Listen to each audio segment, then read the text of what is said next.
በአብይ ጾም ውስጥ ባለው በሰባተኛው ሰንበት ኒቆዲሞስ ብላ ነው የምትጠራው ይህንን ቀን።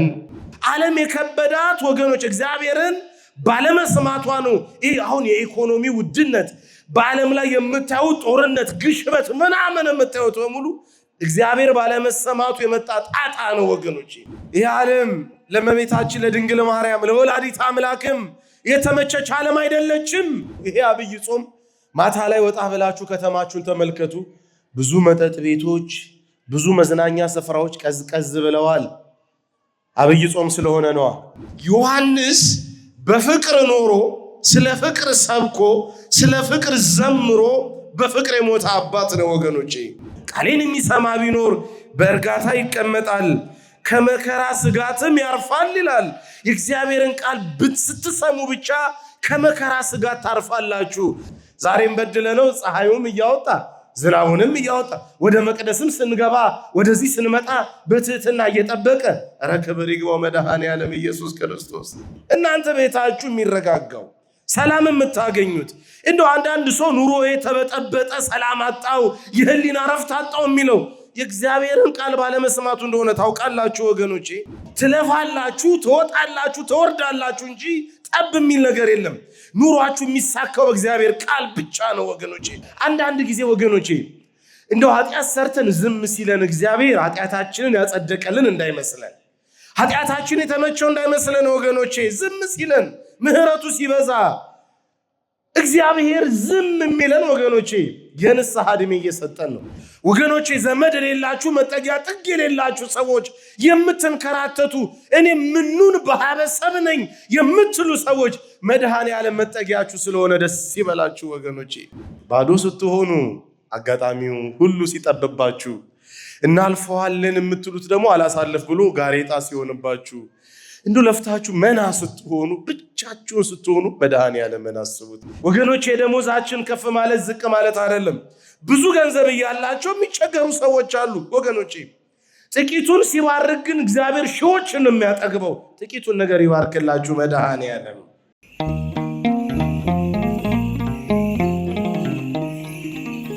ሊቃውንተ ቤተ ክርስቲያን አባቶቻችን ደግሞ በዚህ በማለዳ ቅድስት ቤተ ክርስቲያናችን ኒቆዲሞስ ብላ በምትጠራው ቀን የእግዚአብሔር የምህረት ፊቱን ለማየት ደግሞም ዮሐንስ በራእዩ እንደተናገረው በጌታ ቀን በመንፈስ ነበርኩ እንዳለ የሰንበት ቀንን ትቀድሰው ዘንድ አስበን ብሎ እግዚአብሔር የሰጠንን ሕግ ልትፈጽሙ በዚህ ዕለት ልዑል እግዚአብሔርን ለማመስገን ከሩቅም ከቅርብም የተሰበሰባችሁ ምዕመናንና ምዕመናት ባሰባሰበን በቸሩ አምላካችን በመድኃኔዓለም በኢየሱስ ክርስቶስ ፍጹም ሰላም እንደምን አደራችሁ?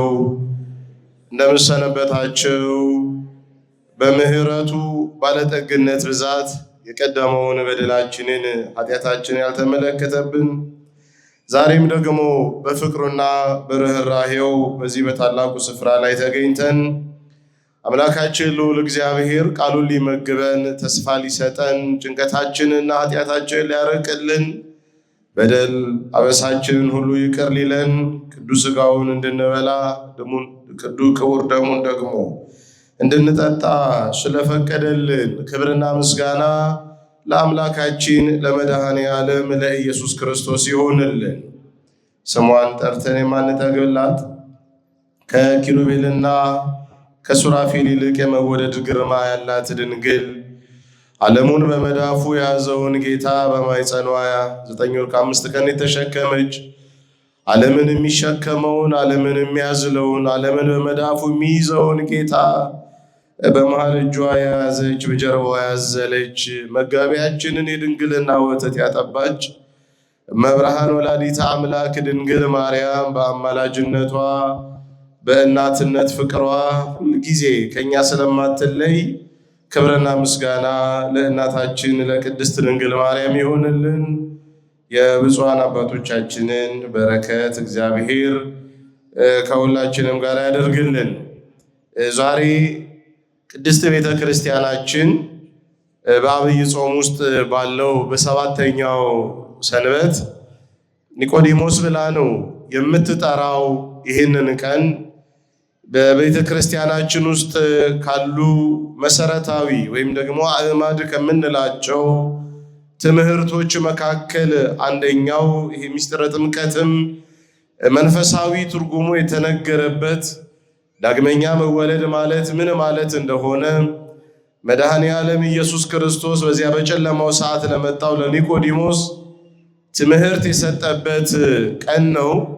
ስለዚህ ዕለቱን ኒቆዲሞስ ብለን የምንጠራው ከፈሪሳውያን የአይሁድ አለቃ መምህር የሳንሄድሪን የሸንጎ አባል የነበረው ሰው ወደ ጌታችን ወደ መድኃኒታችን ወደ ኢየሱስ ክርስቶስ መጥቶ ጥያቄ ጠይቆ መልስ የተሰጠበት የእምነታችን ደግሞ መሰረት ከሆኑ ትምህርቶች መካከል አንዱ የተነገረበት ዕለት ከመሆኑም የተነሳ ቅድስት ቤተ ክርስቲያናችን የዛሬውን ቀን ኒቆዲሞስ ብላ ትጠራዋለች።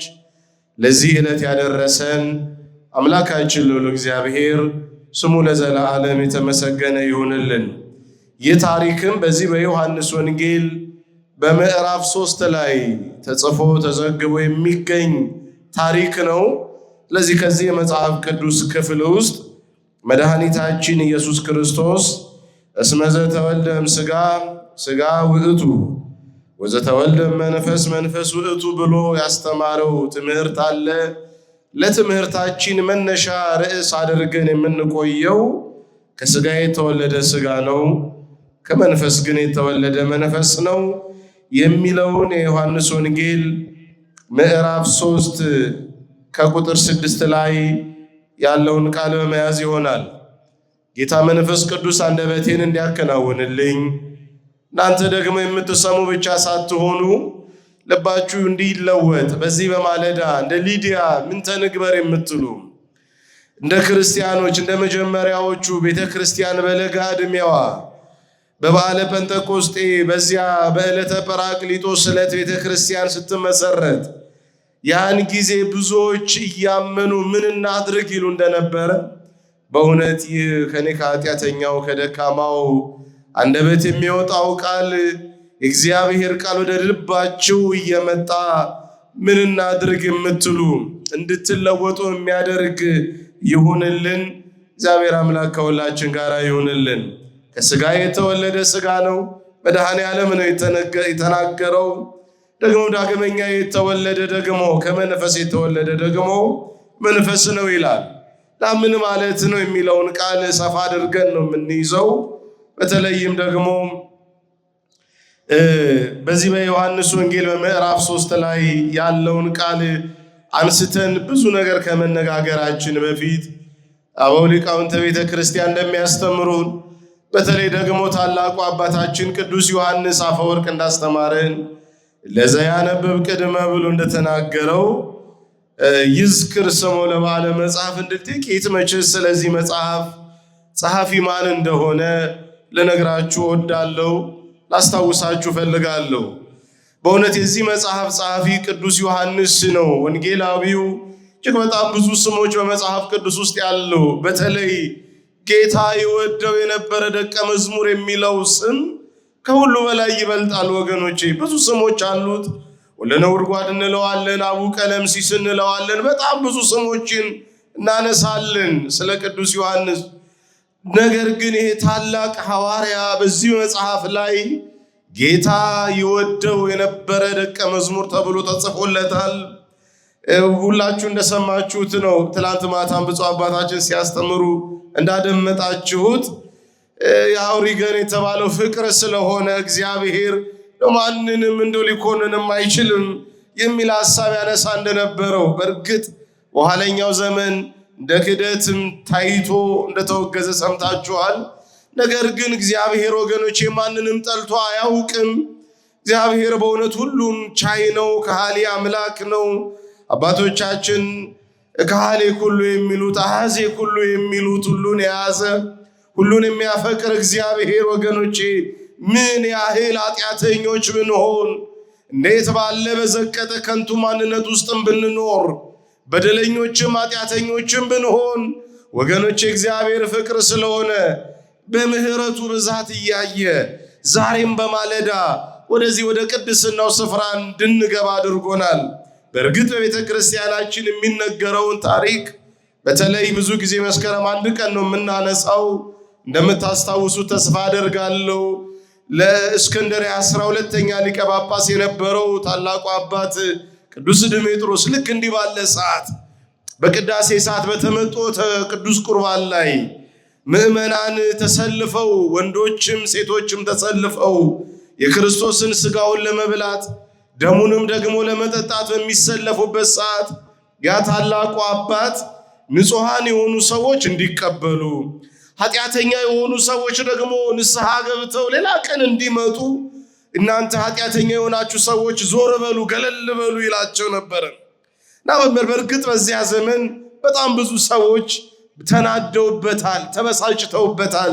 ምክንያቱም ከሕዝቡ መካከል አንተ ኃጢአተኛ ነህ ተብሎ አንድ ሰው ከመካከል እንዲህ ሲወገድ እንዲህ ተመዞ ሲወጣ ስታዩ መቼስ የልቡና ስብራትም ያመጣል። በዚህ ምክንያት በጣም ብዙ ሰዎች በጠላትነትም ተነስተውበት እንደነበረ የቤተ ክርስቲያን ታሪክ ይነግረናል። ወገኖቼ እኔ ለነገራችሁ የፈለግኩት በዚህ በማለዳ እንደው በዚህ በታላቁ ገዳማችን ባሉ በሮች በሙሉ እግዚአብሔር አባታችን ድሜጥሮስን ቢያቆም ድሜጥሮስ ደግሞ ኃጢአተኛ የሆኑትን አታስገባ ተብሎ ቢነገረው ይሄ ትእዛዝ ቢሰጠው ስንቶቻችን ወደዚህ ወደ ታላቁ ቤተ መቅደስ ገብተን እናስቀድስ ነበረ? ወገኖቼ ስንቶቻችንስ ገብተን ንቆርብ ነበረ? በእውነት መጽሐፋችን እግዚአብሔር ምሕረቱ የበዛ ሁሉን ቻይ ታጋሽ እንደሆነ ይናገራል። አባታችን ቅዱስ ዳዊትም ከሚያመሰግነው ምስጋናዎቹ መካከል ወገኖቼ በምህረት ብዛት ወደ ቤትህ እገባለሁ የሚል ነው። ከኔ ጋር ናችሁ አይደለም? እስኪ ሁላችሁ በሉ በምህረት ብዛት በሉ ወደ ቤትህ እገባለሁ። ወገኖቼ በምህረቱ ብዛት ስላስገባን ክብርና ምስጋና ለስሙ ይሁንልን። እና ዮሐንስ ፍቁረ እግዚእ ተብሏል። እሱም ጌታን ይወዷል። ጌታም ከሁሉ አብልጦ ዘረፈቀ ውስተ ሕፅኑ ለኢየሱስም ተብሎ ይነገርለታል። እጅግ በጣም ደግሞ ስለ ዮሐንስ የምነግራችሁ አንድ የመጨረሻ ቃል ምንድን ነው? ዮሐንስ በፍቅር ኖሮ ስለ ፍቅር ሰብኮ ስለ ፍቅር ዘምሮ በፍቅር የሞተ አባት ነው። ወገኖቼ እግዚአብሔር ፍቅር ነው ብሎ የጻፈልን ይህ ታላቅ በእውነት ደቀ መዝሙር ነው። የ80ዱ መጽሐፍን እንደውም የ80ውን መጽሐፍ ቅዱሳችንን በአጭር ቃል እንኳን ሰዎች ግለጡ ሲባሉ የዮሐንስ ወንጌል ምዕራፍ 3 ላይ ያለውን እግዚአብሔር ዓለሙን እንዲሁ ወዶታልና የሚለውን ቃል ነው የሚናገሩት። ወርቃማ ቃላቶች የተጻፉበት መጽሐፍ ነው። ዮሐንስ ይገርማችኋል፣ አሳ በሚትረፈረፈበት ቂጣ በተረፈረፈበት ጊዜ ብዙ ሰዎች ከ5000 ሕዝብ በላይ በተቆጠረበት ዘመን ብዙዎች ክርስቶስን ይከተሉት ነበረ። ዓርብ የተባለችው ቀን ስትመጣ እረኛው ሲያዝ መንጎቹ ሁሉ ሲበተኑ ሁሉም ሲሮጡ እስከ መስቀል ሞት እስከ መጨረሻው በእውነት ከመቤታችን አጠገብ ሆኖ የክርስቶስን መከራ የተመለከተ ይዜኒ ላህዩ ሙሉ ደጓ ለማየው የተባለለት ያ መድኃኔ ዓለም ኢየሱስ ክርስቶስ ደም ግባት አልባ ሲሆን በራሱ ላይ የሾህ አክሊል ጉንጉን ተደርጎ ደሙ ሲቀዳ ሲፈስ መድኃኔ ዓለም ኢየሱስ ክርስቶስን ያየ ከድንግል ማርያም አጠገብ የነበረ እድሜ ዘመኑ እንደውም ሊቃውንት ሲናገሩ ቁጹረ ገጽ ሆኖ ነው የኖረው። በአይኑ ላይ የክርስቶስ መስቀል የተሳለበት ታላቅ ደቀ መዝሙር ነበር። ወገኖቼ በፍቅር መኖር ማለት በክፉ ቀንም አብሮ መጠጋት በጨለማው ቀንም አለው ማለት ነው።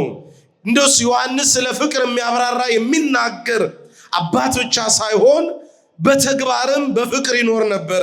ወገኖቼ መልእክቴ ስለ ፍቅር የምትናገሩ ብቻ ሳትሆኑ በፍቅር እንድትኖሩ መድኃኔ ዓለም ክርስቶስ ለሁላችሁም ይፍቀድላችሁ። የዚህ ዘመን ሰው ስለ ፍቅር ይናገራል፣ ስለ ፍቅር ይዘምራል፣ ፍቅርን በሸራ ላይ ይስላል። በእውነት እስከ መጨረሻው የሚኖር ግን ንብ የማርን ወለላ እንደሚከብማ እንዶ በተድላችሁ በደስታችሁ በስልጣናችሁ በውበታችሁ ዘመንማ በዙሪያችሁ የሚከብ ሰው እኮ ብዙ ነው። ሀብታችሁ ሲወሰድ ንብረታችሁ ከእናንተ ሲነሳ ጤናችሁ ሲወሰድ ስልጣናችሁ ባዶ ሲሆን እንደነ ኤልፋዝና እንደነ በልዳዶስ ኢዮብን ልቡን እንደላጡት ብዙዎች ተታዋቹ ነው የሚሄዱት። የኢዮብ ሚስት እግዚአብሔርን ክዳ ትሞትም ብላ እስክትናገር ድረስ ወገኖቼ እስከ መጨረሻው መጽናት ነው የሚያድነው። በፍቅር እንድንኖር እንድንጸናም እንደ ቅዱስ ዮሐንስ እግዚአብሔር ለሁላችንም ይርዳን። ቅዱስ ዮሐንስን በረከት ያሳደረብን። እነዚህ ዮሐንስ ወንጌል ምዕራፍ 3 ብቸኛ ነው፣ በሌሎች ወንጌላት ላይ የተጻፈ ታሪክ አይደለም ወገኖቼ። እነዚህ መጽሐፍ ላይ እንደምታዩት ዋሉ አዱ ፈሪሳውያን ዘስሙ ኒቆዲሞስ ብሎ በሚጀምረው መጽሐፍ ላይ በእውነት ብዙዎች በኢየሱስ ክርስቶስ አምነው ነበረ። ዮሐንስ ወንጌል ምዕራፍ 2 ቁጥር 23 ላይ ብቻም ብዙ ተአምራት ሲደረግ ያ ደግሞ ጣዕም አልባ ውሃ ወደ ወይን ሲቀየር ብዙዎች በኢየሩሳሌምም ሳለ ያደረገውን ተአምር ያዩ ሁሉ እንደው በእውነት በእርሱ አምነው ነበረና ብሎ እንደሚናገረው ይሄ ግን መልአኮሙ ለአይሁድ የተባለ የአይሁድ አለቃ የሳንሄድሪን ሸንጎ አባል 71 ነው ቁጥራቸው። በክርስቶስ ላይም የወሰኑ ገደል ይሰቀል ያሉ የማይስማሙ አካላት እነዚህ ፈሪሳውያን ደግሞም ሰዱቃውያን እንደው ተቀምጠው ጸሐፍትም ደግሞ ሐሳብ ያቀርባሉ ለዛ ጉባኤ። እነዛ ፈሪሳውያን አሉ ሕግ አክራሪዎች፣ ደግሞ በሳዶቅ ሰዱቃውያን የተባሉ እነዚህ የካህናት ወገኖች ከአምስቱ የሙሴ መጽሐፍ ፔንታቱክ ከምንለው ከአምስቱ ብሔረ ኦሪት ውጪ የማይቀበሉ በስለ ትንሣኤ ሙታን ጥርጥር ያላቸው እነዚያ ሁሉ የዚያ ሸንጎ አባላት የማይስማሙ አካላት ናቸው በክርስቶስ ሞት የተስማሙት። ዞሮ ዞሮ ግን የአይሁድ አለቃ የነበረ ሰው ነበረ። ይሄም ያሳየን ወገኖቼ መለኮታዊ ጥሪ ለሁሉም ነው። ባለስልጣን ስለሆንን ደግሞ ደካማም ስለሆንን አይደለም። ትልቅ ሰዎች ስለሆንን በፈርዖን ቤት ደግሞ ያች ወፍጮ እንደምትፈጭ አይነት ሴት የሚሰራ እንደው በሰው አመለካከት የሥራ ዝቅ ያለ ሥራ የለም እንጂ እንደው ዝቅ ያለ ሥራ እንሰራለን ብለው ለሚያስቡት ለሁሉም እግዚአብሔር ጥሪው እኩል ነው ወገኖቼ። ይህ ሰው ግን በትምህርቱ ሕግ አዋቂ ፈሪሳዊ ነው። ሁሉን ነገር ያውቃል። ደግሞ በሹመትም የከበረ ሰው ነው። የሸንጎ አባልም ነው። ደግሞ ባለጸጋም ነው ወገኖቼ። ኒቆዲሞስ ቤንጎሪዮን የሚባለው በሌሎችም መጽሐፍት የዚህ ሰው ታሪክ ተጽፏል። መቼስ ዮሴፍ ወልደ ኮሪዮን በዚያ ዘመን ስለነበሩ አንዳንድ ባለጠጋዎች ሲጽፍ ኒቆዲሞስን ባለጸግነቱን ጽፏል። እንደው ለብዙ 10 ዓመታት ድፍን የእስራኤልን ሕዝብ ሊመግብ የሚችል ሀብት የነበረው ባለጠጋ ነበረ ተብሎ በዚያ በእነሱ በአይሁድ መጽሐፍት ላይ ተጽፎ እናገኛለን። ዞሮ ዞሮ ግን በትምህርት እጅግ በጣም የበረታ ቢሆንም በሹመትም ደግሞ ከፍ ያለ ሰው ቢሆንም በሀብትም እግዚአብሔር ባለጸጋ ያደረገው ሰው ቢሆንም እነዚህ 3 ነገሮች ወደ ኢየሱስ ክርስቶስ ወደ ጌታችን እንዳይመጣ አልከለከሉትም ወገኖች። ወደ እግዚአብሔር እንዲሁ በሌሊት ወደ ኢየሱስ ክርስቶስ ይመጣ ነበረ። ይሄ ሰው እዚህ መጽሐፍ ላይ በተለይ አስቀድሜ በነገርኳችሁ በታላቁ አባታችን በቅዱስ ዮሐንስ ወንጌል ላይ በተደጋጋሚ ስሙ የተጻፈለት ሰው ነው። አሁን ባነሳነው በዮሐንስ ወንጌል ምዕራፍ 3 ላይ ስሙን ታዩታላችሁ። እንደገና ደግሞ በአንድ ወቅት ስለ ገሊላውያን ተከራከረ ብለው ከገሊላ ነብይ እንደማይነሳ መጽሐፍትን ከፈለክ መርምር ብለው እንደተናገሩት እንደዚሁ አረባካችሁ ሰው ሳይጠራ ችግሩ ሳይናገር በሰው ላይ አይፈረድም እያለ ይላቸው እንደነበረ እንደገናም ደግሞ ጌታችን መድኃኒታችን ኢየሱስ ክርስቶስ በመስቀል ላይ በተሰቀለ ጊዜ ከዮሴፍ ጋር ሆኖ ከዚያ ከመስቀል ላይ አውርዶ የገነዘ ሰው እንደነበረ በዚህ በመጽሐፋችን ላይ ተጽፎ እናያለን። ግን ይሄ ሰው በሌሊት ወደ ኢየሱስ ክርስቶስ ይመጣ ነበረ። ሊቃውንተ ቤተ ክርስቲያን ብዙ አይነት ትርጉሞችን አስቀምጠዋል።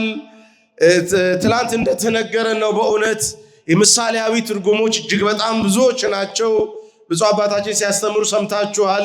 ይህ የኦርቶዶክሳውያን አብያተ ክርስቲያናት አሊጎሪካል የምንለው ትርጉም ነው። ስለዚያች ስለተተከለችው ዛፍ መሬቱን ስላጎሰቆለችው ደግሞ የዛፍ ጠባቂ ደግሞ ተውባክ መሬቷ እንደው ታፈራ ይሆን እያለ እንደው ጠባቂ ለማመጥ እንደነበረው በእውነት የንስሐ ዕድሜ እንዲሰጥ ብለው ሲተረጉሙ ሰምታችኋል። ይሄ የኦርቶዶክሳውያን ቤተ ክርስቲያናት የትርጉም ስልት ነው ቤተ ክርስቲያናችን የምትጠቀምበት።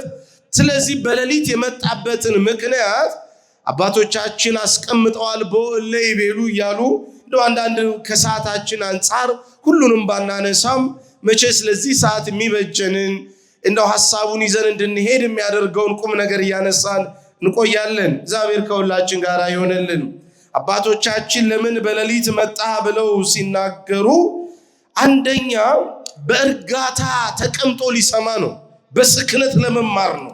መቼም የቀን ልቦና ሲባክን ወዲህ ሲወጣ ወዲያ ሲወርድ፣ አሁን መቼም እዚህ ማለዳ እንኳን ብዙ ምዕመናን ቁጭ ብለው ወደ ብዙ አይነት ሐሳብ ውስጥ ልባቸው ይዘበራረቃል፣ ይሄድባቸዋል። ብዙ ሰው ያወጣል ያወርዳል በልቡ ወገኖቼ። መጽሐፋችን ግን የሚሰማኝ ቢኖር በእርጋታ ይቀመጣል ይላል። እንድንሰማው ይርዳን መድኃኔዓለም ክርስቶስ ወገኖቼ። እስኪ አሜን በሉኝ። እንድንሰማው ይርዳን። ታላቅ አባት አለን መቼም ለአንበሳ የተሰጠ ምጥው ለአንበሳ የምንለው ቅዱስ አግናጥዮስ አለ ወገኖቼ። ብዙዎቻችሁ ታሪኩን ታውቁታላችሁ። ይህ ታላቅ አባት ምን እያለ ያስተምር ነበረ? ብዙ ጊዜ ቤተ እግዚአብሔር መታችሁ እግዚአብሔርን ስማኝ ስማኝ ስማኝ ስማኝ ትሉታላችሁ። እስኪ ዛሬ ደግሞ ጌታ ሆይ ልስማህ በሉት ይል ነበረ ወገኖቼ። እግዚአብሔርን ስትሰሙት እሱም ይሰማችኋል። ባሪያ ይሰማልና ተናገር በሉት። ቃሉን ስታደምጡ ወገኖቼ ትረጋጋላችሁ። በተለይ በዚያ በሌሊት ሰዓት የመጣው በእርጋታ ሊሰማው ነው። ቃሌን የሚሰማ ቢኖር በእርጋታ ይቀመጣል፣ ከመከራ ስጋትም ያርፋል ይላል። የእግዚአብሔርን ቃል ስትሰሙ ብቻ ከመከራ ስጋት ታርፋላችሁ። ቃሉ ኃይል አለው። በዚህ እንኳን በአብይ ጾም ወቅት ከሰማችሁት ትምህርት አንዱ 38 ዓመታት ያህል እዚያች አልጋ ላይ እንደ ቱሃን ተጣብቆ የነበረው ሰው በቃሉ አማካኝነት አልጋን ተሸክመ ሂድ ነው ያለው አይደለም ወገኖቼ? መጽሐፋችን እኮ ይላል ቃሉን ላከ ፈወሳቸው ይላል። እግዚአብሔር በቃሉ ሁላችንንም ይፈውሰን። እግዚአብሔር በቃሉ ሁላችንንም ያረጋጋን ያስተካክለን። ኒቆዲሞስ እንዲህ በሌሊት ይሄድ ነበር ወገኖቼ። ዛሬ እኮ ዓለም የጎደላት ምንድን ነው? እግዚአብሔርን እኮ ባለመስማቷ ነው ይህች ዓለም የምትናጠው። 40 ዓመታት ያህል ጎቶልያል የሚባል መስፍን እንደው በኢየሩሳሌም ላይ ከዚህ ከግብፅ ከተመለሱ በኋላ ነው ነገስታት ሳይቀባላቸው እንደው ንጉሥ ሳኦል ሳይመጣ በነበሩ ነገስት መሳፍን ታሪክ ውስጥ የምናገኘው ነው። 40 ዓመት ያህል ያቺ እስራኤል ኮረብታዎቿ በደም ያልታጠቡባት ምድሪቷ የተረጋጋችው እንደው የእግዚአብሔርን ቃል ይሰሙ ስለነበረ ነው ወገኖቼ። እናንተ ቤታችሁ የሚረጋጋው ሰላም የምታገኙት እንደው አንዳንድ ሰው ኑሮዬ ተበጠበጠ ሰላም አጣው የህሊና ረፍት አጣው የሚለው የእግዚአብሔርን ቃል ባለመስማቱ እንደሆነ ታውቃላችሁ ወገኖቼ። ቃሉን ስንሰማ ረፍት ነው የምናገኘው። ዓለም የከበዳት ወገኖች እግዚአብሔርን ባለመስማቷ ነው። ይህ አሁን የኢኮኖሚ ውድነት በዓለም ላይ የምታዩት ጦርነት፣ ግሽበት ምናምን የምታዩት በሙሉ እግዚአብሔር ባለመሰማቱ የመጣ ጣጣ ነው ወገኖቼ። እስራኤላውያን እግዚአብሔር የነገራቸው ነገር ነበር አይደለም ወገኖቼ? ወደ እስራኤል ሲገቡ ወደ ተስፋይቱ ምድር ሲገቡ ወደ አባቶቻቸው ወደ አብርሃም ወደ ይስሐቅ ወደ ያዕቆብ ሀገር ሲገቡ ወገኖች እግዚአብሔር የነገራቸው 7ኛውን ቀን አክብሩ ነው አይደለም? ሰንበት መከበር አለበት። ደግሞ ለአማናዊ ሰንበት ለኢየሱስ ክርስቶስ ምሳሌ ነው። ሰንበት ለኛ ነው የተፈጠረችው። እንኳን የሰው ልጅ ፈጣሪ እንኳን አርፎበታል። የማያርፈው ጌታ መቼስ እንደው ይሄ ቅድም እንደነገርኳችሁ ምሳሌያዊ ቃል ነው። ለአምላክ አረፈ ብያለን አንናገርም። መቼም እኛ እንዲገባ እንድንረዳው መጽሐፍ ቅዱስ የተጠቀመበት ቃል ነው እና ረፍት ነው በዚህ ቀን የሚደረገው። ጉዞም ሌላ አይነት ስራዎችም አይሰሩም። ተረጋግቶ እርፍ ብሎ እግዚአብሔር በቃሉ ያሳረፈን ወገኖቼ። እና እስራኤላውያን ምን አላቸው? 7ኛውን ቀን አትረሱ፣ ሰንበት ነው፣ እንደዚህ ነው። 7ኛው ዓመት እኮ ወገኖቼ ለእግዚአብሔር የተቀደሰ ነው። 6ቱን ዓመት ረሱ፣ 7ኛው ዓመት ለኔ የተቀደሰ ነው ብሏቸው። እስራኤላውያን ግን 6ቱን ዓመት አረሱ፣ በሉ፣ እግዚአብሔር ባረካቸው። የላምና የበግ መንጋቸው በዛ፣ እርሻቸውን እግዚአብሔር ባረከላቸው። ከጓዳቸው እሸቱ፣ ወይኑ፣ ወተቱ አልታጣም። ዛሬም እግዚአብሔር ሲባርክልን ኑሯችን እንዲህ ነው የሚሆነው። እግዚአብሔር ኑሯችሁን ይባርክላችሁ። መጽሐፍ ቅዱስ ላይ አንበባችኋል አይደለም? በሁለት ዓሣ በአምስት የገብስ ቂጣ ብዙዎችን እግዚአብሔር እንዳጠገበ አንበባችሁ የለ መጽሐፍ ቅዱስ ላይ። ወገኖቼ ደሞዛችን ከፍ ማለት ዝቅ ማለት አይደለም። ብዙ ገንዘብ እያላቸው የሚቸገሩ ሰዎች አሉ ወገኖቼ። ጥቂቱን ሲባርክ ግን እግዚአብሔር ሺዎችን ነው የሚያጠግበው። ጥቂቱን ነገር ይባርክላችሁ መድኃኔዓለም። አሜን በሉ። ይባርክልን መድኃኔዓለም። ፍላጎታችን እሱ አይደለም እንዲባረክልን ኑሯችን፣ ሰላም እንድናገኝ አይደለም እዚህ የምንመላለሰው፣ ጤና እንድንሆን አይደለም። ታዲያ እግዚአብሔር መስማት ነው አጭሩ ነገር እንደ ኒቆዲሞስ። እና 6ቱን ዓመት አርሰው 7ኛውን ዓመት ሽማግሌዎችን ሰብስበው ጠየቁ። ምን እናድርግ አሉ። እንደው ልጆቻችን ሊሰንፉብን ነው፣ እጃቸው ማረሻ ካልያዘ ጦር ካልሰራ ዘገር ካልነቀነቀማ እንደው እጃቸውስ እንደ ሴት እንደው ስስ ሊሆንብን አይደል? ግድ የለም እግዚአብሔር ጨካኝ አምላክ አይደለም። ስለዚህ 7ኛውን ዓመት ረሱ ብለው እግዚአብሔርን ቃል ደፍረው 7ኛው ዓመት እንዲታረስ አደረጉ። ምን ይሄ ብቻ? በ7ኛው ዓመት ሲመለከቱ ሲያዩ እግዚአብሔር ፀሐይን አላቋረጥም። በኃጥአንም በጻድቃንም ላይ ፀሐዩን ሳይሳሳ የሚያወጣ ጌታ ክብር ለስሙ ይሆነልን። ዛሬም በድለነው ፀሐዩም እያወጣ ዝናቡንም እያወጣ ወደ መቅደስም ስንገባ ወደዚህ ስንመጣ በትህትና እየጠበቀ ኧረ ክብር ይግባው መድኃኔዓለም ኢየሱስ ክርስቶስ። መጽሐፍ ምን ይላል? እመሰ ኃጢአተኑ ትታቀብ ይላል አይደለም? እግዚአብሔር ሆይ አንተ ኃጢአትን ብትቆጣጠር በፊት ማን ይቆም ነበር ማለት ነው። እግዚኦ እግዚኦ መኑ ይቀውም።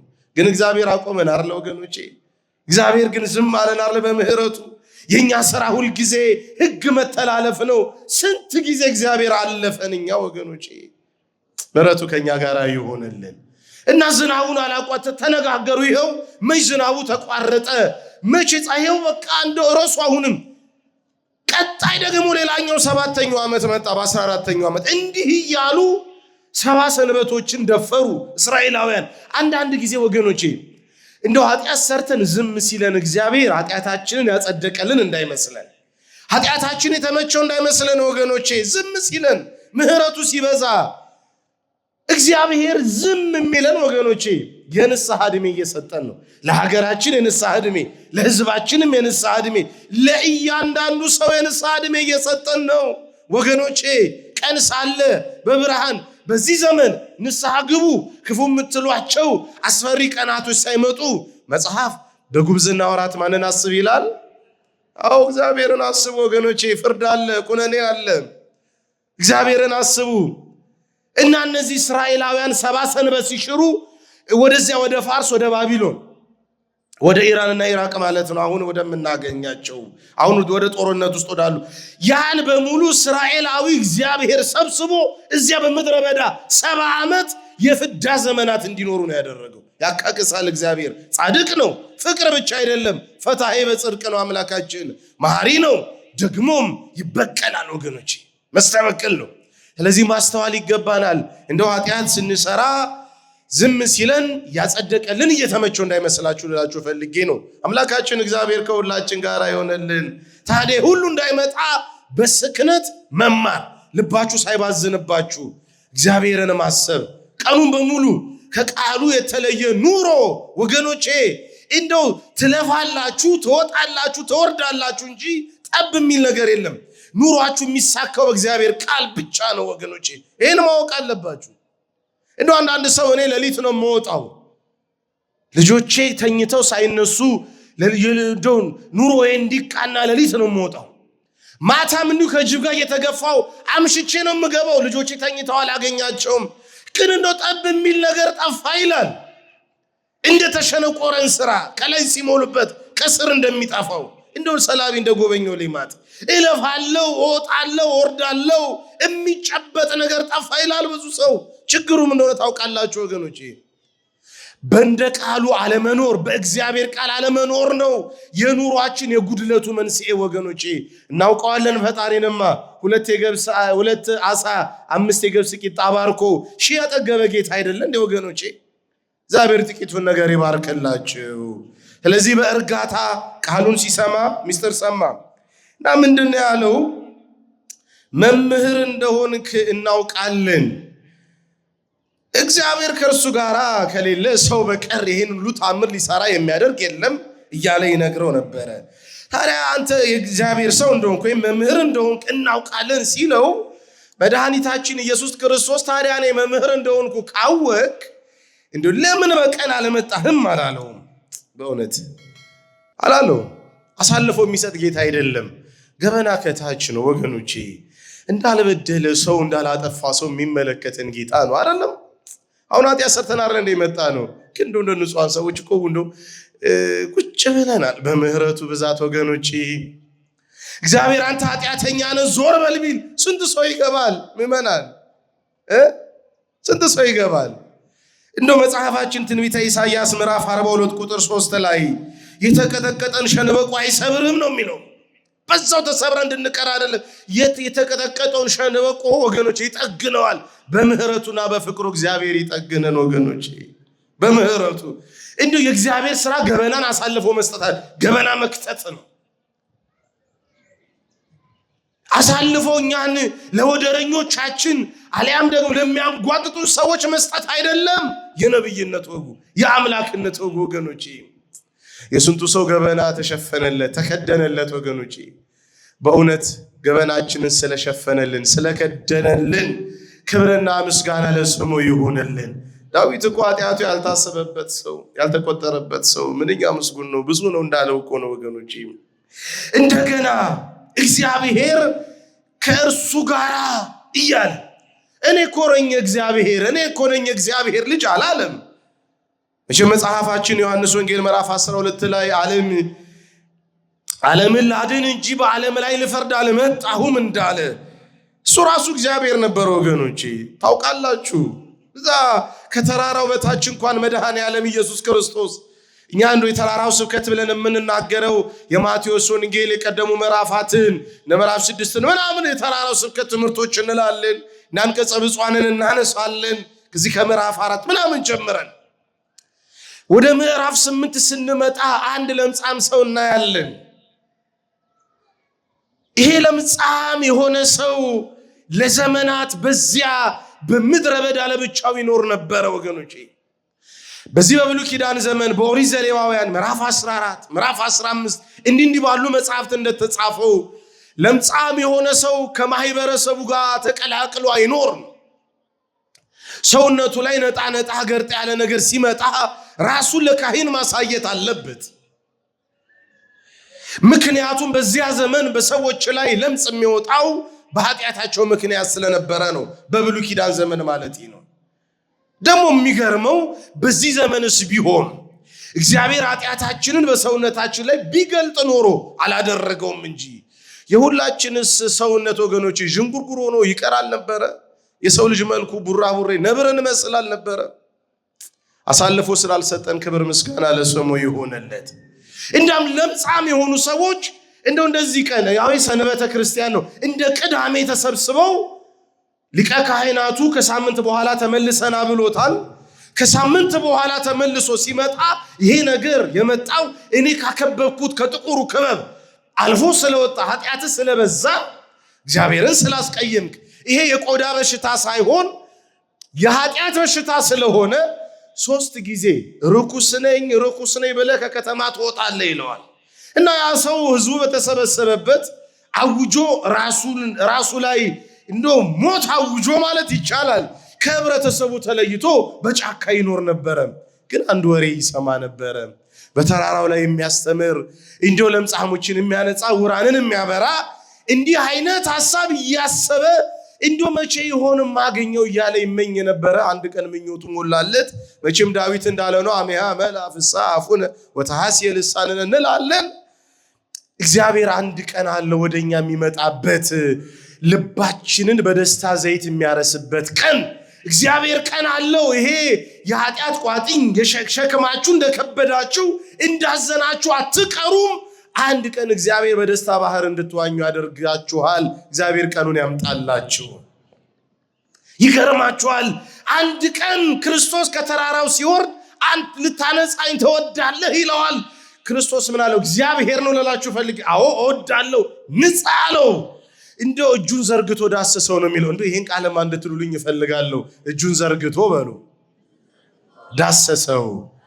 ለመሰላችሁ እንዲህ በሉም በላችሁ ለምጻሞችን እንደ ርኩስ ነገር እየቆጠሩ ኃጢአተኞች ስለሆኑ የሚጨብጣቸው ሰው የለም። የማቴዎስ ወንጌል ምዕራፍ 8 ላይ ታሪኩ አለ። እንኳን ጨብጣውት አይደለም ቢጨብጠውማ በቀን 7 ጊዜ ወንዝ ዳር ወርዶ ገላውን ይታጠባል። ለምን ሲባል አንድ ለምጻም ሰው ጨብጬ ይላል። ይሄ ገርማችኋል። እንዲህ ፀሐይ ሲመታችሁ ጥላው እንኳን ከነካን እንረክሳለን ብለው ስለሚያስቡ ወደ ወንዝ ወርደው ይታጠባሉ። ጽዩፋን ናቸው እነዚህ ዕብራውያን። ይጸየፋሉ ለማለት ፈልጌ ነው። ኃጢአተኞችን ዓለም ሊያገላችሁ ይችላል። ዓለም ሊጸየፋችሁ ይችላል። መድኃኔ ዓለም ግን እጁን ዘርግቶ ዳሰሰው። ክብርና ምስጋና ለስሙ ይሁንለት።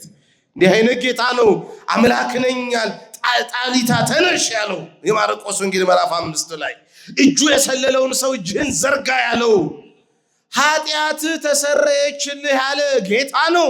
ምን አሉ? እንደውም ካንዱ ከእግዚአብሔር በቀር ኃጢአትን ማን ሊያስተሰርይ ይችላል አላሉ? ግን እሱ ራሱ እግዚአብሔር ከሱ ጋር ከነበረ ሰው በቀር ሲለው እኔ እኮ እግዚአብሔር ነኝ አላለም። ግን ኒቆዲሞስ ወደ ብርሃን ስለመጣ በድንግዝግዝ ውስጥም ቢሆን በጨለማው ሰዓት በድንግዝግዝ ኑሮ ውስጥ ያለው ኒቆዲሞስ እውነት ያልበራለት ማለት ነው። እዚህ ዕብራውያን ምዕራፍ 6 ላይ እውነት የበራላቸው ይላል። ብርሃን የበራላቸው ስለሚል ወደ ብርሃን ወደ ክርስቶስ ነው የመጣው። እሱ ግን አስተሳሰቡ በጨለማ ውስጥ ነው ያለው እና ወደ ኢየሱስ ክርስቶስ መጣ። እና እንደው መጽሐፉ ምንድነው የሚለው? ኢየሱስ ክርስቶስ እንዲህ አለው፣ እውነት እልሃለሁ ሰው ዳግመኛ ካልተወለደ የእግዚአብሔር መንግሥት ሊወርስ አይችልም። ይሄ ነው የኦርቶዶክሳዊት ቤተክርስቲያን መሰረቱ። እንደው የመዳን በሩም ይሄ ነው። ቆጵርያኖስ የሚባል አንድ ጻድቅ አለ። በመጽሐፈ ስንክሳር ላይ የምናከብረው መስከረም 21 ቀን ነው። እግዚአብሔር በረከቱ ለሁላችን የሚያሳደረብን አራሜን በሉ እናንተ። አዎ ቆጵርያኖስ ቀድሞ ሌላ ስራ ነው በእርግጥ ይሰራ የነበረው። ዞሮ ዞሮ ግን እግዚአብሔር ለክብሩ አጨው ለመንግስቱ አተረፈ። እስከ ሊቀ ጵጵስና ደረሰ። የቅርጣግና ካርቴጅ የምንላት ቤተክርስቲያን ሊቀ ጳጳስ ነው ቅዱስ ቆጵርያኖስ። ምን አለ እሱ? አንድ ነገር ልነግራችሁ ወድጄ ነው። ከቤተ ክርስቲያን ውጪ ድህነት የለም እያለ ያስተምራል። ድህነት የምታገኘው በቤተ ክርስቲያን ነው። የድህነት በሩ ደግሞ ሚስጥረ ጥምቀት ነው ይላል። ሚስጥረ ምን? ዳግመኛ የመወለድ ሚስጥር ማለት ነው። አሁን ያነሳ ነው የቤተ ክርስቲያናችን መሰረት ነው። ዳግመኛ ካልተወለደ ሰው የእግዚአብሔር መንግሥት ሊወርስ አይችልም አለው። ኒቆዲሞስ ግራ ገባው። ሰው ከሸመገለ ካረጀ በኋላ እንዴት ወደ እናቱ ማህፀን ገብቶ ይወለዳል ብሎ ጠየቀ። እኔ እስቲ ልጠይቃችሁ፣ እስቲ ዳግመኛ የተወለዳችሁ ሰዎች እጃችሁን አውጡ። እኔ ዳግመኛ ተወልጃለሁ የሚል ሰው እጁን ያውጣል። መቼ ተወለድክ? የልደት ሰርቲፊኬት የታለ ግን ስለሚባል ጥንቃቄ አድርጉ። አውጡ። ዳግመኛ የተወለደ እሺ፣ አውርዱ። ያልተወለዳችሁ ዳግመኛ ያልተወለደ ሰው አለ ዳግመኛ ታዲያ ዳግመኛ ያልተወለደ ታዲያ እንደው ዳግመኛ የተወለዳችሁ ስሉላችሁ እኮ አላወጣችሁም። ያላወጣ ሰው እኮ አይቻለሁ። እስቲ አሁን ድጋሚ ልጠይቃችሁ። ዳግመኛ የተወለደ ሰው እስቲ እጁን ያውጣ። እዚህ ዳግመኛ እማማ አውርዱት። ትምህርቱ በጣም ገብቷችኋል ማለት ነው። እግዚአብሔር ከሁላችን ጋር ይሁንልን። ኒቆዲሞስ ግራ ገባው። ክርስቶስ የነገረውን ነገር ተመልከቱ። አንደኛ የእግዚአብሔር መንግሥት የሚለው ቃል በጣም ከባድ ነው። እነሱ አሁን የሚያስቡት እግዚአብሔር መንግሥት እንገባ፣ እነዚህ ፈሪሳውያን ሰዱቃውያን ደረታቸውን ነፍተው እንገባለን ብለው ነው የሚያስቡት። በእውነት ሰው ዳግመኛ ካልተወለደ የእግዚአብሔር መንግሥት አይወርስም። ሁለተኛ ደግሞ ዳግመኛ ልደት ሪበርዝ፣ ዳግመኛ መወለድ ምን ማለት ነው? ግራ ገባው። ሶስተኛ ደግሞ ወደ ታች ወረድ ስንል የነገረው ነገር ምንድነው?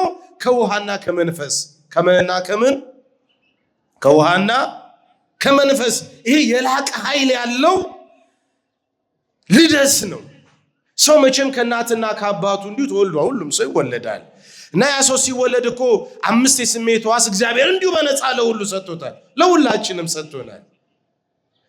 ዳግመኛ መጽሐፈ ስነ ፍጥረት የተናገረው ነገር ተመልከቱ። ይሄ መጽሐፈ ስነ ፍጥረት መጽሐፋችን ቅዱስ ባስልዮስ ታላቁ ሊቅ ይጀምረዋል ጽሑፉን። ነጎርጎርዮስም ጠንከር ያደርጉበታል፣ ሐሳብ ይጨምሩበታል። ኤጲፋኒዮስ ዘደሴተ ቆጵሮስ ላይ ሲደርስ በደንብ ያጠናክረዋልና በሱ ስም ይጠራል። መጽሐፋችን ምን ይላል መሰላችሁ? ያ መጽሐፍ ስለ ፍጥረታዊ ሰውና ዳግመኛ ስለተወለደ ሰው ይናገራል። እና እንደውም ምን መሰላችሁ የሚለው አንድ ሰው እንደውም 10 የስሜት ሕዋስ አለው ነው የሚለው። ስንት አልኳችሁ? 5ቱን እኮ አይክደውም። 5ቱን የስሜት ሕዋስ እኛ እንደው በትምህርት ቤት የምንማረው ማሽተት፣ መዳሰስ፣ መቅመስ ምናምን የምንለውን አይክደውም።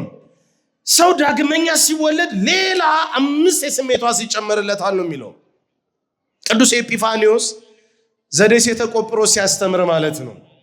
ያ ምን ማለት መሰላችሁ? እንዲህ በስጋዊ አይን እንደምታዩት ሁሉ ኑስ የሚባል አለ። ያ ኑስ የሚባለው በግሪክ አይነ ልቡና የሚባል አለ። እግዚአብሔር የልቡና አይናችሁን ያብራላችሁ። እንደ ዮሐንስ ወንጌል ምዕራፍ 9 ላይ ምን ይላል? እና ያለን ትላላችሁ ነገር ግን አታዩ የሚል የለ እንደ መጽሐፍ ቅዱስ በመንገድ ላይ ስትሄዱ ድሮ ሰላም የሚሏችሁ ሰዎች ሰላም አይሏችሁም። ለምን መሰላችሁ? ሐሳብ ውስጥ ገብተው ነው። እናንተ ገጥሟችሁ አያውቅም? ሐሳብ ውስጥ ገብታችሁ ስልክ እያወራችሁ ሌላ ጉዳይ ላይ ስታልፉ ሰው ሰላም ሳትሉ ሰዎች ይቀየሟችኋል። ገሊትማ መንገድ ላይ አግኝታኝ ዝም ብላ እኮ ሰላም ሳትለኝ ያለፈች ምናምን ፍቅሯ ቀዘቀዘ እንዴ ምናምን ይባላል። አይደለም ይላል የሀገራችን ሰው። አይን እኮ ስላየ አይደለም ልብ ይላል አይደለም የሀገራችን ሰው። በልብ ያላየውሽም ይላል። አይነ ልቦናችሁን እግዚአብሔር ያብራላችሁ። ለዚህ እኮ ነው ቤተክርስቲያን ሀበነ እግዚኦ አዕይንተ አእምሮ የምትለው። አቤቱ የልቡና ብርሃናችንን አብራልን ማለት ነው። አሁንም እግዚአብሔር የልቡና ብርሃናችንን ያብራልን እና እንደው ጆሮም እንደዚህም ሌላውም ነገር እንደውም ኦርቶዶክሳውያን አብያተ ክርስቲያናት ባለው ትምህርት ሲሰጠን ሊቃውንት ሲያስተምሩን እዚህ ቤተ መቅደስ ስትገቡ የከራት ፀጉራችሁ እስከ እግር ጥፍራችሁ ስጋችሁም ነፍሳችሁም መንፈሳችሁም ነው የሚያስቀድሰው። በአፍንጫችሁ የምታሸቱት የዕጣኑን መዓዛ ነው። ግን ያቺ እምነት የተባለችው ደግሞ ሌላኛዋ በውስጥ ያለችው ይሄ ደግሞ የልቡና ደግሞ አፍንጫችን የሚያሸተው የገነትን መዓዛ ነው ወገኖቼ። በጆሮአችሁ የሊቃነ ጳጳሳቱን የቀሳውስቱን የዲያቆናቱን ድምፅ ትሰማላችሁ። በእዝነ ልቡናችሁ ደግሞ እየሰማችሁ ያላችሁት የመላእክትን ዝማሬ ነው። ስርዓተ ሰማይ ተሰራ በምድር ነው። እዚህ የምታዩት የቅዳሴው አገልግሎት በሙሉ ሄቨን ኦን እርዝ የሚሉት ስርዓተ ሰማይ ተሰራ በምድር የሚሉት በሰማይ ያየውን ነው ሙሴ አምጥቶ በእውነት ቅዱስ ያሬድ አምጥቶ እዚህ ቤተ መቅደስ ውስጥ የተከለው። ክብር ለአባቶቻችን ይሆንልን። እና ዳግመኛ ስለመወለድ ሲነግረው ከውሃና ከመንፈስ ነው። እና እሱ አስቀድሞ የሰውን አወላለድ ያውቃል፣ ከእግዚአብሔር የሚሆነውን ግን አላወቀም። እና ለዚህ ነው ሰው ካረጀ በኋላ ወደ እናቱ ማይፀን ገብቶ እንዴት ሊወለድ ይችላል ብሎ የጠየቀው። ለዚህ ነው ኒቆዲሞስ ጌታችን ኢየሱስ ክርስቶስ ምን አለው? ሰው ከውሃና ከመንፈስ ካልተወለደ የእግዚአብሔርን መንግስት ሊወርስ አይችልም። በእውነተኛ ሁላችሁም ቅድም እጅ እንዳወጣችሁት አንዳንዱ በ40 ቀን ሴቶች ደግሞ በ80 ቀን ሌላው ደግሞ ትልቅም ከሆነ በኋላ ወደዚህ ወደ ታላቁ ማዕድ መጥቶ ዳግመኛ ተወልዷል እናምናለን እናውቃለን ይሄንን። እና በእውነት በሜሮኑ ፈትልም አጊጣችኋል፣ የክርስቶስንም ስጋ በልታችኋል፣ ደሙንም ጠጥታችኋል። ይሄ የልጅነት ወዝ ነው። በእውነት ዳግመኛ የተወለደ ሰው ማለት እንደው ቅዱስ ኤፍሬም ሶርያዊ ሁሉ ጊዜ የሚናገረው ነው። ሀበዘ ትካት መንበሩ የሚለው ነው። ወደ ቀደመ ማንነታችን በጥምቀት ተመልሰናል። ለምን መሰላችሁ? ክርስቶስ ራሱ እኮ የተወለደው ከድንግል ማርያም መልካችንን ሊመልስልን ነው። ክብር ምስጋና ለስሙ ይሁንልን። ለዚህ ይመስላል እኮ ማር ይስሐቅ ምን ይላል? ተወልደ በአምሳሊከ ከመ ይለድከ በአምሳሊሁ የሚለው በአምሳሉ ይወልድህ ዘንድ በአምሳልህ ተወለደ ይላል። እነርሱን እንድንመስል እሱ ወደ ኋላ ነው ምን ቆጥረው ማለት። አሁን ቅዳሴ ስንገባ እኮ ይላችሁ ወገኖቼ፣ ቅዳሴ ስንገባ ወደ ኋላ ነው የሚመልሱን ቀሳውስት። ሊተርጂካል ይር ነው የሚባሉ የሚመልሱን ወደ ኋላ ነው። ወደ 33 ዓመተ ምህረት ነው የሚወስዱን። ቅዳሴ ስንገባ አሁን ጌታ እንኳን ሲወለድ በቤተ ክርስቲያናችን የዛሬ 2000 ዓመት ገደማ ጌታ ተወለደ እልል በሉ ደስ ይበላችሁ አትልም ቤተክርስቲያን። ቤተክርስቲያን የምትለው ምንድነው? ቤዛ ኩሉ ዓለም ዮም ተወልደ ነው አይደለም የምትለው? አይደለም ወገኖቼ? የዓለም መድኃኒት መቼ ተወለደ? ዛሬ ተወለደ እያለን ነው የምንዘምረው። ሱታፌ ያለን አሁን ህማማትም ሲመጣ ለዛ ነው እግዚአብሔር ይፍታ የማይባለው መስቀል የማይያዘው ወደዛ ወደ 5500 ዘመን ስለሚመልሱን እኮ ነው።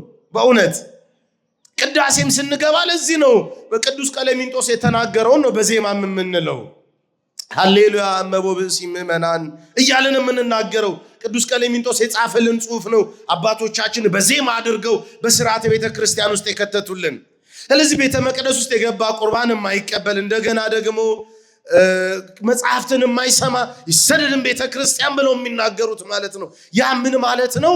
እኛ ሁላችንን ወደዚያች ቀራንዮ ላይ ነው አባቶቻችን የሚመልሱን። ክብር ለቤተ ክርስቲያናችን ይሁንልን ወገኖቼ። ይሄን ሚስጥር የምንረዳው በመንፈስ ነው። ያነሳሁት እንደው ጊዜ እንዲሞላልኝ ሳይሆን ከስጋ የተወለደ ስጋ ነው፣ ከመንፈስ የተወለደ ግን መንፈስ ነው የሚለውን ቃል ስለሚያጠናክርልኝ ነው ወገኖቼ። አሁን እዚህ ጉባኤ መካከል እግዚአብሔር አለ ታምናላችሁ? ምእመናን ታምናላችሁ አይደል? የቱ ጋር ነው የተቀመጠው ታዲያ? የት አለ? ወደ ኋላ ዞር ስንል የምናየው አባቶቻችን በክብር ያስቀምጡት የሊቃነ ጳጳሳቱ ቦታ ወንበር ነው አይደለም?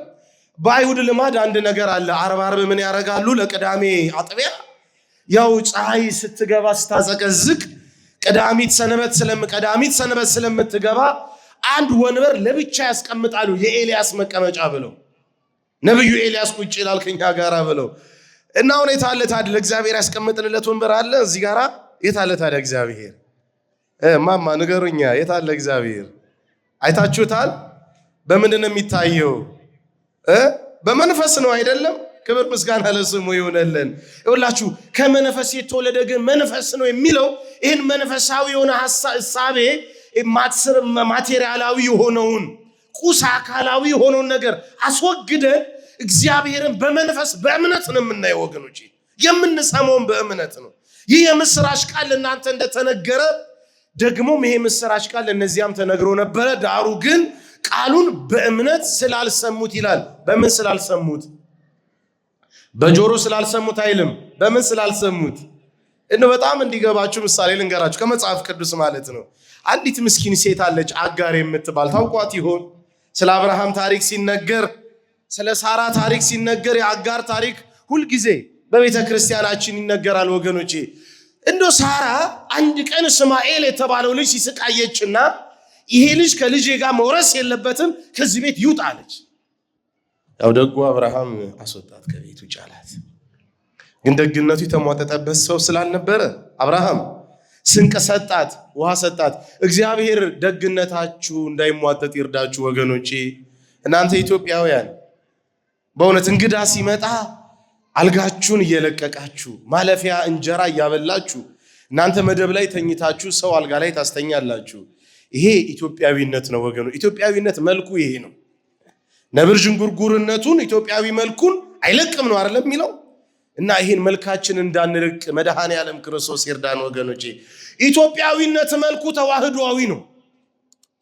እንቲያው ለቃል ሆነ ለስጋ ወንቲያው ለስጋ ሆነ ለቃል በተዋህዶ ነው የኛ መልካችን ወገኖቼ። የኦርቶዶክስ ተዋህዶነት ነው የኛ መልክ። ይሄ መልካችን እንዳይጠፋ መድኃኔ ዓለም ክርስቶስ ይርዳን ሁላችንም።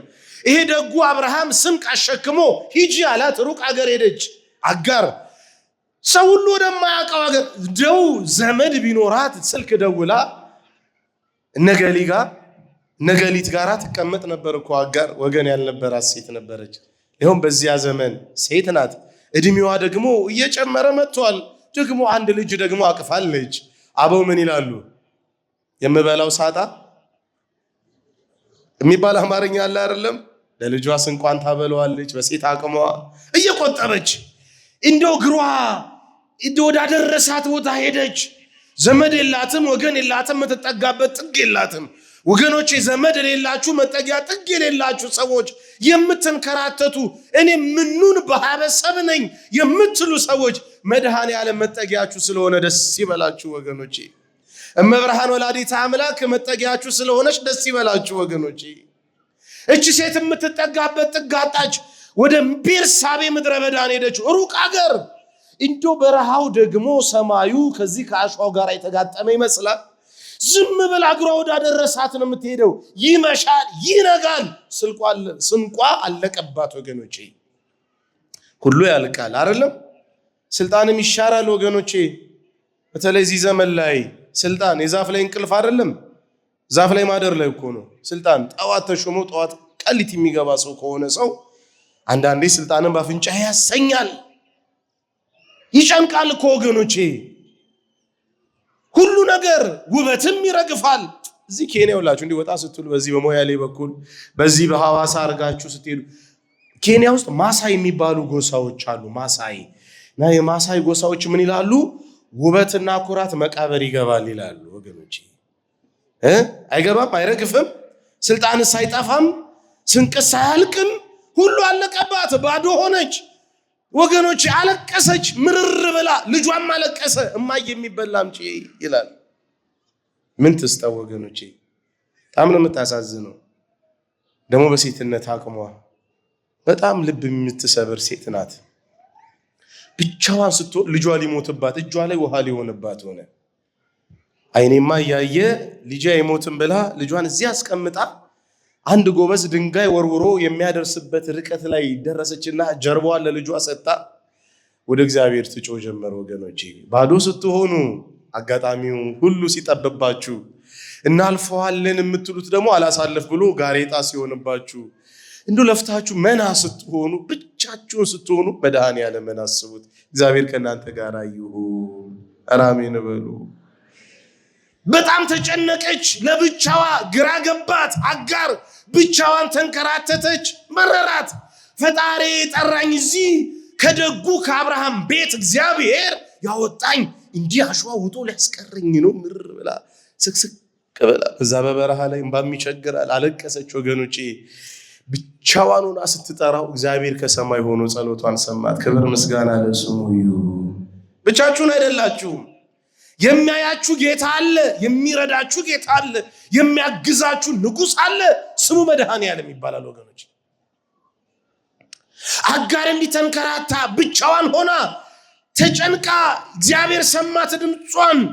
አይዞሽ አጋር አንቺም ልጅሽም አትሞቺም፣ እስኪ ወደ ኋላሽ ዞር በያላት።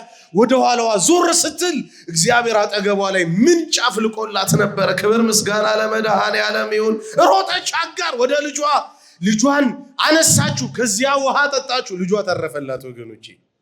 እና አጋር የተናገረችው ለነገራችሁ ነው። ከስጋ የተወለደ ስጋ ነው፣ ከመንፈስ ግን የተወለደ መንፈስ ነው የሚለውን ቃል ስለሚያጠነክርልኝ ነው ወገኖቼ። ምን አለች አጋር? በአይኗ እኮ እንዲህ አላየችው፣ ፊዚካሊ አይታይም እግዚአብሔር። ምን አለች? የዚያን ቦታ ስም አጋር ኤልሮኢ ብላ ጠራችሁ ይላል መጽሐፍ ቅዱስ። ኤልሮኢ ምን ማለት ነው? የሚያየኝን አምላክ በአይኔ አየሁት ማለት ነው። እስኪ የሚያየኝን አምላክ በሉ። በአይኔ አየሁት። አይታችሁ ታውቃላችሁ ወገኖቼ? አሁን እንጀራ ስትበሉ በእንጀራችን ላይ ስንት አይን አለ? ብዙ አይደል? የሀገራችን ምግብ በዛ አይን ውስጥ የእግዚአብሔርን አይን ማየት ለአንድ ኦርቶዶክሳዊ በጣም አስፈላጊ ነው ማለት ነው። እንጀራ ቆርሳችሁ እንድትበሉ ወር በሙሉ ለፍታችሁ ዘርታችሁ እንድትቅሙ ወልዳችሁ እንድትስሙ የረዳችሁ መድኃኔዓለም ስላያችሁ ነው ወገኖቼ። ከቤታችን ወተን እዚህ እስክንደርስ ብዙ አደጋ ባለበት ሀገር ላይ በሰላም የምንገባው ማን ስለተመለከተን ነው ወገኖቼ? ይህም በምን ተረዳን? በመንፈስ። በምን ተረዳን? በመንፈስ። በስጋዊ የሆነ ሰውማ ሊረዳው አይችልም እኮ ወገኖቼ። በስጋ እኮ አይደለም ሙሉ ነገር የምንረዳው እንዴ። ለዚህ ነው መጽሐፋችን ከስጋ የተወለደ ስጋ ነው፣ ከመንፈስ ግን የተወለደ መንፈስ ነው እያለ የሚናገር። ምክንያቱም ነፋስ በወደደው ይነፍሳል፣ ባህሩን ሲገስጽ ደግሞም ዛፉን ሲያናውጽ ድምፁን እንሰማለን። ግን የሚሄድበትንም የሚመጣበትንም ነገር በደንብ ልናውቅ ስለ ነፋስም ልንረዳ አንችልም። እንደው ይሄው መጽሐፈ ስነ ፍጥረት ቅድም የጠቀስኩላችሁ ነው።